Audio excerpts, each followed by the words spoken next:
Good morning, boys and girls, all my grandkids, nieces, friends. So happy you're here with me today. So, today we are going back. We've been talking about David, and we just finished up Ziklag, but now we're going back to see what's happening with King Saul. In 1 Samuel chapter 28, the Philistines set up their camp in verse 4, and Saul gathered all his army together.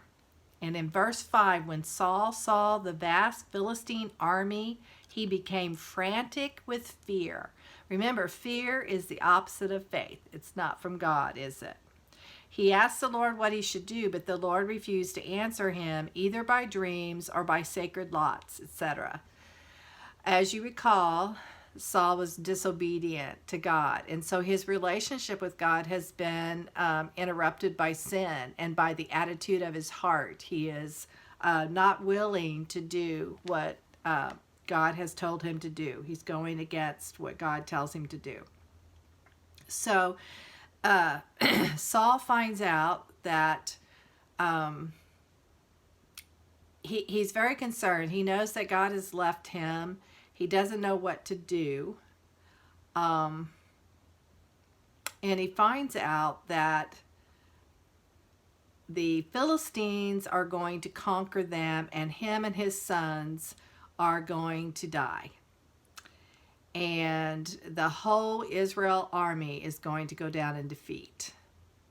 And in verse 30, Saul falls full length on the ground, paralyzed with fright. And in chapter 29, the exact thing that he was afraid of does happen. The Philistines come against the Israelites.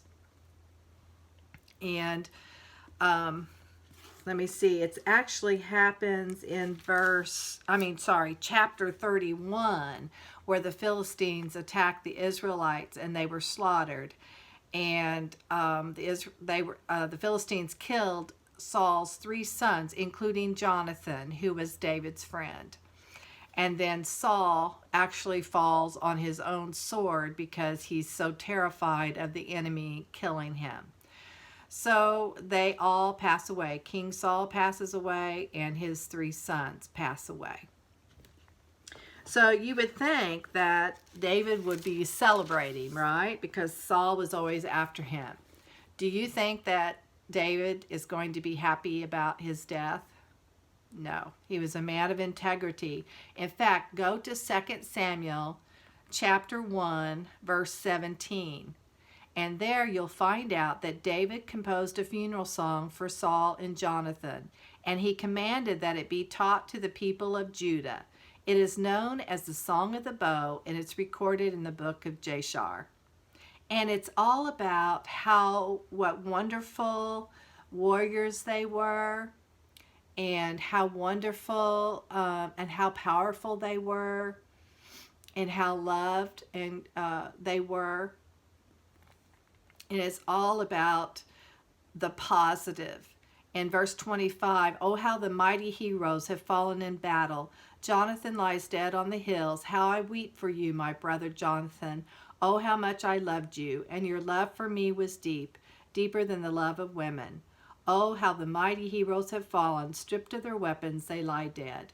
So David did not rejoice in their deaths. He mourned their deaths. And then in chapter 2, David asked the Lord if he should go back to one of the towns of Judah, and he did. He went to Hebron.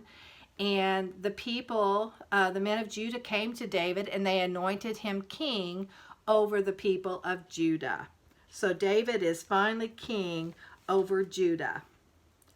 And if you'll look in chapter 3, we're going to kind of cover this real quickly, but in chapter 3, there was a long war between those people who were loyal to Saul of Israel and Judah that were loyal to David. So there was a long series of war, and you see that in chapter 3.